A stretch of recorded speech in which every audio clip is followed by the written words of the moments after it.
ఎవరినైనా వ్యక్తిగతంగా దూషించినట్టు కానీ ఇక్కడ నివేదికలు ఉన్నాయి అధ్యక్ష. మాజీ మంత్రి గారు మాట్లాడతారు పక్క రాష్ట్రాల నుంచి, పక్క రాష్ట్రంలో పనిచేసిన నుంచి సమాచారం సేకరించిందని. ఇదేనా పద్ధతి అధ్యక్ష? 10 సంవత్సరాల నుంచి తెలంగాణ నిర్మాణం కోసం అహర్నిశలు కష్టపడి పనిచేసిన మన రాష్ట్ర అధికారులను ఈ రకంగా అవమానించడం కరెక్టా అధ్యక్ష?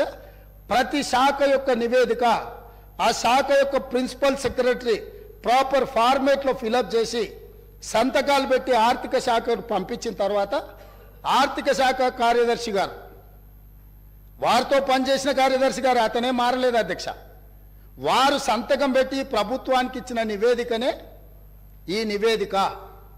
కాబట్టి వారికి ఏమైనా అనుమానాలు ఉండి వారిలాగానే మిగతా వాళ్ళు కూడా వ్యవహరిస్తారని ఏమైనా అపోహలు ఉంటే తొలగించుకోండి. కొత్త ప్రభుత్వం ఏర్పడ్డప్పుడు వేలాది మంది మమ్మల్ని వచ్చి కలుస్తారు అధ్యక్ష. మేము మీలాక కక్షాపూరితంగా కలవడానికి వచ్చిన వాళ్ళను అగౌరవపరిచే విధంగా, అదేవిధంగా వాళ్ళని తక్కువ చేసి చూపించే విధంగా ఇట్లా చేయము అధ్యక్ష. ఒకవేళ అట్లనే అనుకుంటా అధ్యక్ష, ఒక్క మాట అడగదలుచుకున్నా, మీరేదో వివరాలు బయట పెడతామని అంటారు. నేను ఒక ఫోటో మీకు చూపించదలుచుకున్నా అధ్యక్ష. ఈ ఫోటో చూడండి. వీరు ఇక్కడ పక్కన ఉన్నాయన డాక్టర్ వైఎస్ రాజశేఖర రెడ్డి గారు కీర్తిశేషులు. ఈ పక్కన ఉన్నది ఎవరో మీకు తెలుసు కదా అధ్యక్ష. వీరు ఆ రోజు స్వయంగా వెళ్ళి ఆనాటి ముఖ్యమంత్రి గారిని వ్యక్తిగతంగా కలిసి వాళ్ళ మధ్యలో ఏం చర్చ జరిగిందని నేను వివరాలలో జోలికి వెళ్ళదలుచుకోలేదు అధ్యక్ష. ఈరోజు నన్ను ఎవరైనా ముఖ్యమంత్రిగా ఈ రాష్ట్రానికి బాధ్యత తీసుకున్న తర్వాత ఎన్నో రకాల సంస్థలు, వ్యవస్థలు, వ్యక్తులు వాళ్ళు మమ్మల్ని వచ్చి కలుస్తారు. అది మర్యాదపూర్వకంగా కలుస్తారు. మేము కూడా ప్రధానమంత్రి గారిని కలవాలని, ఈ దేశ ప్రధానమంత్రిని కలవడం ముఖ్యమంత్రిగా నా మంత్రివర్గ సహచరుల యొక్క బాధ్యత అని చెప్పి ఈ రాష్ట్రం నుంచి కేంద్రంలో మంత్రిగా వ్యవహరిస్తున్న కిషన్ రెడ్డి గారికి నేనే స్వయంగా ఫోన్ చేసిన. సిద్ధాంతపరంగా మేము భారతీయ జనతా పార్టీని విభేదిస్తాం, కానీ రాష్ట్ర ముఖ్యమంత్రిగా నా కర్తవ్యము నా రాష్ట్రానికి, మన రాష్ట్రానికి కావాల్సిన నిధులను తెచ్చుకోవాలన్నప్పుడు రాష్ట్ర కేంద్ర ప్రభుత్వాల మధ్యన సత్సంబంధాలు ఉండాలి అని మేమే ఒక అడుగు ముందుకేసి కేంద్ర మంత్రి కిషన్ రెడ్డి గారికి నేను స్వయంగా ఫోన్ చేసిన. మీరు ఒకసారి ప్రధానమంత్రి గారితో మాట్లాడండి, మనం వెళ్ళి కలుద్దాము, మనకు రాష్ట్రానికి సంబంధించిన ఏమైనా నిధులు తెచ్చుకునేది ఉంటే డెఫినెట్గా చేద్దామని. ఎందుకు? మేము బేసిజాలకు పోదలుచుకోలేదు. స్వార్థపరమైన రాజకీయ ప్రయోజనాలని ప్రభుత్వం ఆశించడం లేదు. తాత్కాలికమైన లాభాల కోసము మేము ఎలాంటి దుందుడుకు చర్యలకు మేము పాల్పడదలుచుకోలేదు అధ్యక్ష.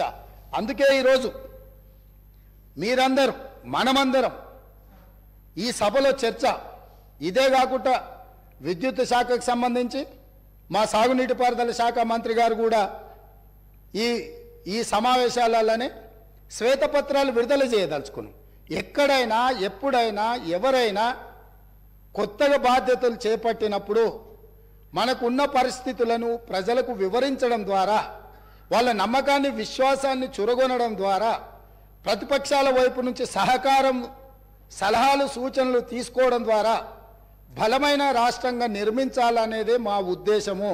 కాబట్టి ఇప్పటికైనా గతంలో చేసిన తప్పులనే మళ్ళీ మేము వితండవాదంతో మీ మీద దాడులు చేస్తామనే విధానాన్ని ప్రతిపక్ష పార్టీ వదులుకోవాలి. వాళ్ళకి ఏమైనా బాధ ఉండొచ్చు, ఇక్కడి నుంచి అక్కడికి వెళ్ళినప్పుడు సహజంగా ఉంటుంది, దుఃఖం కూడా ఉంటుంది. కొంతమందికి జీవితంలో నెరవేరని కోరికలు ఉంటాయి. తండ్రిని కూడా అడ్డు తొలగించుకొని కుర్చీలో కూర్చోవాలనేటోళ్ళు కూడా ఉంటారు. ఔరంగజేబ్ స్టోరీలు ఇవన్నీ మనం చూసినాం కదా అధ్యక్ష చరిత్రలో. సో వీటన్నిటిని దృష్టిలో పెట్టుకొని వాళ్ళ కుటుంబంలో ఉండే తగాదాలను తీసుకొచ్చి సభలో ప్రస్తావించడం ద్వారా సభ యొక్క ఔన్నత్యాన్ని, గౌరవాన్ని తగ్గించే విధంగా వ్యవహరించొద్దు. ఈ ప్రభుత్వం జిమ్మెదారితో ఇక్కడ ఉన్నది. ఈ ప్రభుత్వం జిమ్మెదారితో ఇచ్చిన మాటను నిలబెట్టుకుంటుంది. ఈ ప్రభుత్వం సహేతుకమైన సలహాలు, సూచనలు ప్రతిపక్షాలు ఇచ్చినప్పుడు తప్పకుండా స్వీకరిస్తుంది. మిత్రుడు అక్బరుద్దీన్ ఓవైసీ గారు ఏవైతే అంశాలను లేవనెత్తిండో చాలా విషయాలు వాళ్ళు లేవనెత్తిండ్రు, మా అధికారులు నోట్ చేసుకున్నారు. తప్పకుండా ఆ అంశాలను అన్నిటిని కూడా మేము పరిగణలోకి తీసుకుంటాం, పరిష్కరిస్తాం. మేము ఓపెన్గా మేము సెక్రటేరియట్లోనే ప్రజలకు తెరిచినాం. ఈ రాష్ట్రాన్ని ప్రజలు, ఈ రాష్ట్రంలో ప్రభుత్వాన్ని ఎన్నుకున్నది సచివాలయం నుంచి ప్రజలకు సుపరిపాలన అందించడానికి.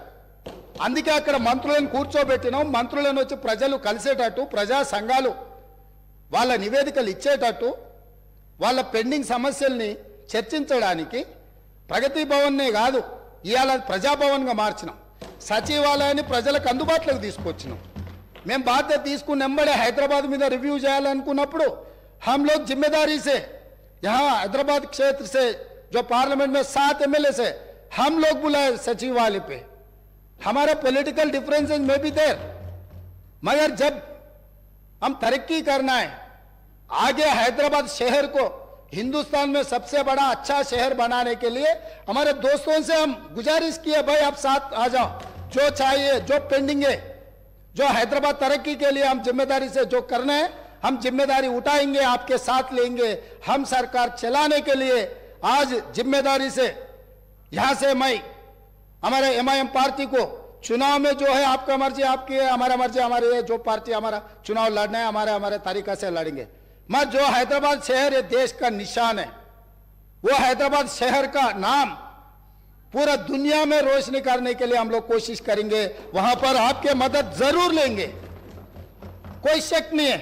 ड्रग्स के बारे में आप सामने आके 2 कदम आके हमारे मदद दी, हम धन्यवाद कर रहे हैं, क्योंकि ड्रग्स को इराडिकेट करना है हमारा जिम्मेदारी है. हमारे बच्चे है, हमारे परिवार है, जो पंजाब को देखने के बाद भी हम नहीं सुधरे तो दुनिया कोई भी अपने को माफ नहीं करने वाले. इसीलिए यहां से मैं जिम्मेदारी से यकीन से मैं वादा कर रहा हूं, ये सरकार को अच्छा चलाने के लिए, ये पूरा तेलंगाना में जितना जनता है उनके भला के लिए, उनके वेलफेयर एंड डेवलपमेंट के लिए, खासकर माइनॉरिटी, वो may be Christian minority, Muslim minority, Sikh minority और any other minority. Minority majority में कोई अंतर नहीं है.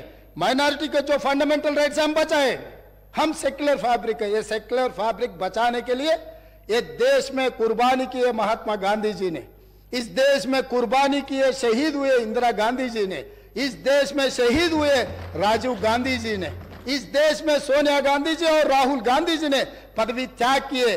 कभी प्रधानमंत्री राष्ट्रपति मौका मिले तो भी दूसरों को, जो जिम्मेदारी लोगों को, वो कुर्सी पे बिठाए. इसीलिए यकीन से मल्लिकार्जुन खड़गे जी के नेतृत्व में दलित, आदिवासी, गिरिजन, ओबीसी, माइनॉरिटी महिलाओं के भला के लिए कांग्रेस पार्टी आगे सरकार चलाएंगे. आप लोग कभी भी 24 घंटा कभी भी आपको कुछ सरकार को सुझाव देना है तो हम लोग वेलकम कर रहे हैं. धन्यवाद अध्यक्ष.